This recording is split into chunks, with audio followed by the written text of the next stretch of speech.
New normal mengharuskan setiap orang untuk beradaptasi dengan gaya hidup yang baru. Tidak hanya dalam kebersihan dan kesehatan, kita juga harus memiliki cara khusus untuk mengelola dana atau keuangan. Apa yang sudah Anda siapkan semasa bekerja untuk masa pensiun Anda?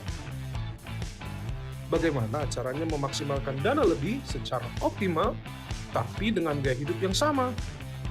Apakah mungkin di saat butuh dana yang mendesak, dana bisa diambil kapan aja tanpa ribet? Kami punya solusinya. Bravo adalah cara new normal kembangkan dana optimal dengan fitur unik untuk mengelola gaji kamu setiap bulannya, sekaligus untuk menikmati berbagai kemudahan transaksi secara digital. Sebagai solusi yang tepat, Bravo menawarkan 3 keunggulan yang praktis dan inovatif. Bravo membantu mengoptimalkan gajian kamu karena tidak dipotong biaya yang biasa dibebankan pada saat penerimaan gaji.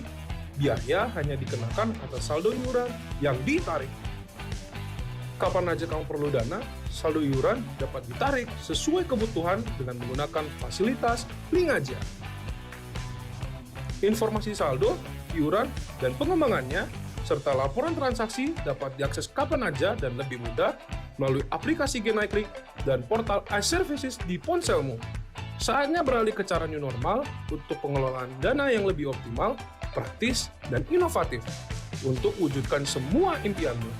Daftarkan dirimu sekarang atau hubungi Customer Relationship Officer kami untuk penjelasan lebih lanjut. Nah, ini sifatnya personal sharing. Jadi kalau tadi disebutkan saya di Microsoft, sebetulnya tahun 2002 saya sudah di Microsoft. Jadi kalau dihitung sekarang 2021, berarti ya sudah 18 tahun lebih sebetulnya, nggak terasa sih sebetulnya ya. Dan juga kalau di slide bisa dilihat ada pengalaman juga di beberapa perusahaan lain ya, baik di konsultan, di IT juga, dan juga mungkin di family business waktu itu, private holding company waktu itu ya. Mungkin melihat ini sebuah sharing yang menarik karena dalam situasi hari ini rasanya kita mengalami minimal satu kendala ya. Kendala dalam hal mungkin sulit bekerja. Kalau dulu kan kita mudah ya ketemu, ngopi, kita bisa makan siang bareng, kita bisa ketemu partner, customer. Hari ini bisa kita melalui virtual, tapi kadang-kadang virtual biar gimana pun beda ya kalau kita tatap muka langsung, kita ada interaksi, itu beda sebetulnya.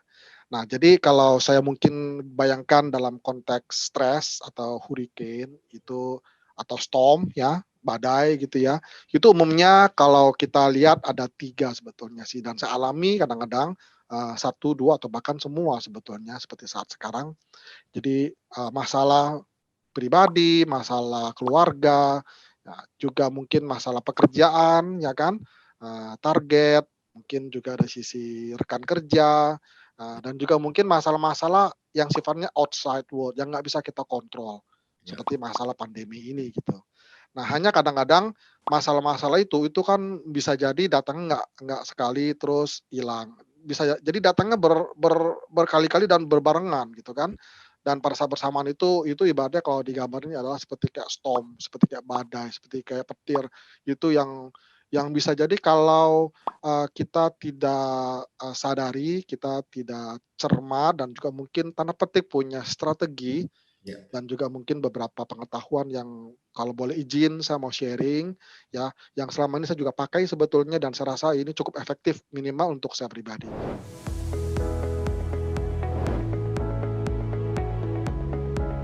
Nah, mungkin berbeda-beda antara saya, Bapak, dan teman-teman yang lainnya begitu. Tapi pertanyaannya kan adalah bagaimana kita tetap bisa perform, bisa semangat, kita bisa produktif dalam situasi yang saat ini bukan sesuatu yang kita inginkan bersama ya. Pertama mungkin adalah konsep pertama adalah kita diajarin bagaimana kita menggunakan, kita menghabiskan energi. Itu pertama itu penting gitu, kita menghabiskan energi dengan baik dan efisien. Dan bagaimana kita juga memiliki pengetahuan untuk me-recover energi itu. Ada ternyata teknik-teknik, strategi, taktik sebetulnya ternyata setelah saya pelajari, iya benar juga ya. Setelah saya terapin, energi saya itu akhirnya balik lagi gitu loh ternyata, ya. Nah, dan yang kedua adalah konsekuen.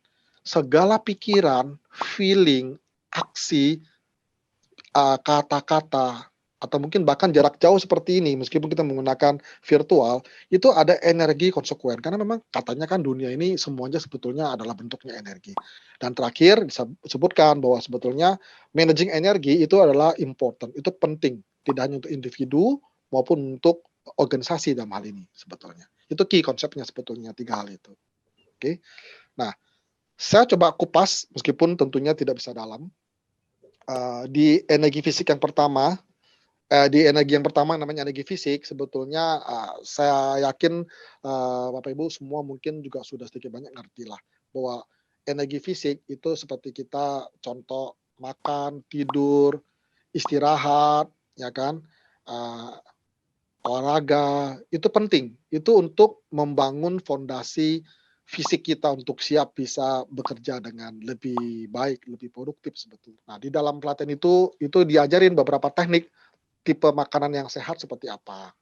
Umumnya, hindari karbo, hindari gula sebetulnya. 2 makanan utama itu yang di dalam pelatihan saya ingat itu berulang-ulang disampaikan. Nah, di energi emosi ini sebenarnya adalah energi yang sebetulnya lebih akan berperan dari sisi tim manajemen. Jadi Ya. kalau misalnya kita melihat tim atau kita merasa kok tidak bisa kerjasama atau teman kita nggak bisa kerjasama dengan kita, atau tim kita nggak bisa kerjasama, mungkin energi emosi di tim kita atau kita dengan tim kita yang ada masalah. Makanya di level ini latihan yang dilakukan sebetulnya pertama itu dilakuin namanya emotion audit check. Jadi ada teknik yang namanya kita bisa lihat sebenarnya emosi kita di mana, di level mana ini. Nah, yang berikutnya adalah energi mental atau orang suka bilang energi kecerdasan, energi intelektual. Energi membuat kita bisa bekerja dengan cepat.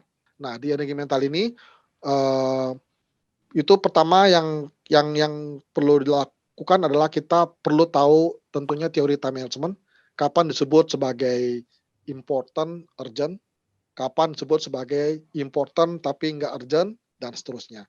Nah, perhatiannya tentunya adalah, kita usahakan kita ada di level yang kedua, important tapi nggak urgent. Itu yang kita mesti harusnya jumpai.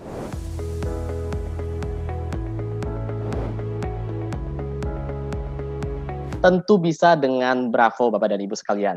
Nah, solusinya adalah kita harus mempersiapkan dana kita tidak di satu keranjang, alias kita harus mengelola dana kita itu di keranjang yang berbeda. Nah, di sini salah satu suggestion-nya itu adalah yang paling relevan itu adalah di tabungan. Dana kita masukkan ke tabungan karena tabungan ini kita memiliki sifat-sifat yang sangat fleksibel atau sangat liquid gitu ya. Kapan kita mau tarik itu bisa.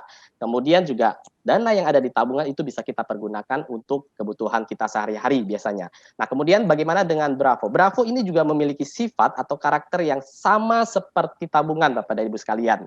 Karena dana di Bravo itu kita bisa tarik lewat ATM dan Bravo ini adalah satu-satunya fitur yang ada di produk TPLK kita yang saat ini yang ada di Indonesia yang bisa melakukan penarikan melalui ATM. Nah, kemudian ada satu powerful benefit point dari Bravo yang tidak ada di tempat lain gitu ya, di investasi lain, yaitu manfaat pajak final gitu ya. Jadi sejumlah nominal yang kita pergunakan saja, yang kita tarik dari rekening Bravo untuk kebutuhan kita gitu ya.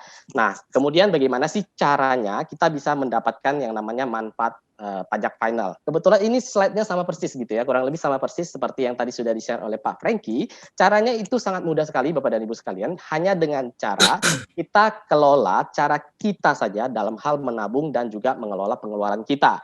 Jadi kalau Bapak dan Ibu sekalian lihat di layar, di sini sudah ada yang warna abu-abu yang di sebelah kiri. Ini adalah kebiasaan yang kita sama-sama jalani saat ini gitu ya. Kebanyakan dari kita jalani saat ini. Apa itu?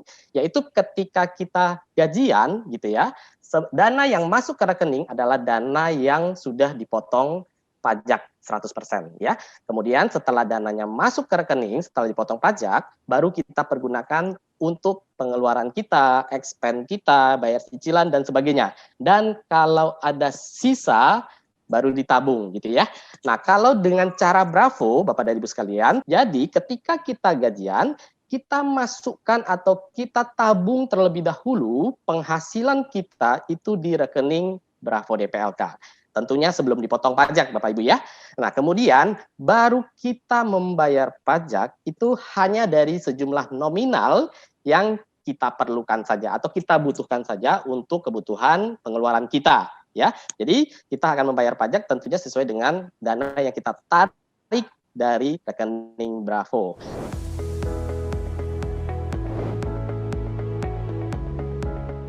Kuncinya adalah bagaimana tetap kita bisa engage. Kalau konteks perusahaan, berarti kita bagaimana tetap bisa engage dengan perusahaan kita. Dan engage-nya adalah engage yang full. Bukan yang setengah-setengah.